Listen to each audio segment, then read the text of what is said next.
सीना ठोक कर कहता हूँ, मेरे सायरन को कोई रोक नहीं पाएगा और वह जरूर आएगा। ऐसा कहना था महान भविष्यवक्ता मिशेल दी नॉस्ट्रेडमस का, जो आज भी बहुत से लोगों के दिलों में अपनी जगह बनाए हुए हैं, जिनकी भविष्यवाणियों को आज तक कोई भी गलत सिद्ध नहीं कर पाया। उन्होंने जैसा कहा वही होता गया। नॉस्ट्रेडमस ने अपनी भविष्यवाणी में होने वाले इस महान परिवर्तन की तफसील से व्याख्या की है।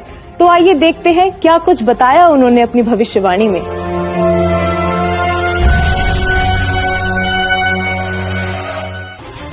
नॉस्ट्रेडमस सन 1555 में अपने ग्रंथ के शतक 10 श्लोक 96 में उस महापुरुष के बारे में बताया है कि वह महापुरुष एक ऐसे देश में जन्म लेगा जो 3 तरफ से समुद्र से घिरा हुआ होगा तथा उस देश का नाम एक सागर हिंद महासागर के नाम से होगा, यानी कि हिंदुस्तान।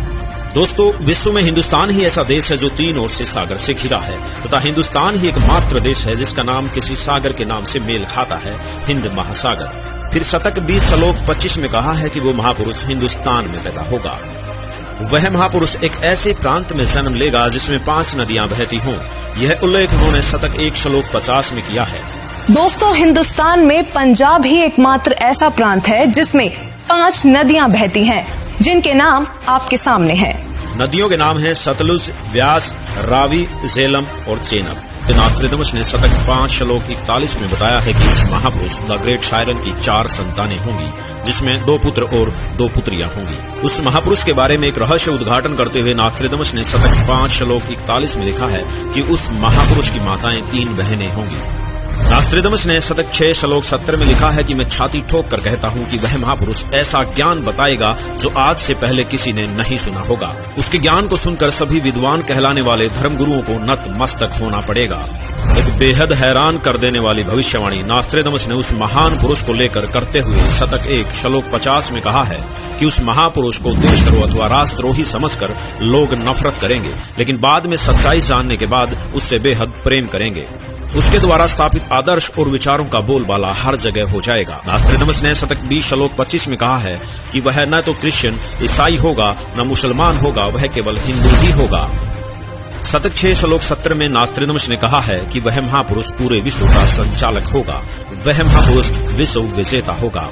शतक 2 श्लोक 79 में बताया है कि वह महापुरुष अपनी सत्य साधना बताएगा तथा इस क्रूर भूमि अथवा काल लोक से मुक्त करवाएगा। शतक 1 श्लोक 50 में कहा है कि वह महान पुरुष अपने ज्ञान के बल से सब राष्ट्रों को नतमस्तक कर देगा। मैं नॉस्ट्रेडमस आपको स्पष्ट कर दूं कि उस महान संत की उपेक्षा न करें। उस महान संत को आराध्य देव मानकर उसकी पूजा करना आपके लिए बहुत हितकारी होगा, क्योंकि वह आदि पुरुष परमेश्वर का अंश, दुनिया का तारणहार होगा।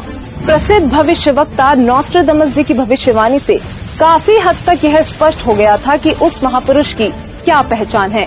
हमारी टीम ने उनके बताए हुए हर उस पॉइंट को नोट किया जो हमें महापुरुष की ओर ले जा सकते थे, और इन सभी तथ्यों को मद्देनजर रखते हुए हम आगे बढ़े और अपनी पड़ताल में अन्य भविष्यवक्ताओं की भविष्यवाणियां भी खंगालना शुरू किया।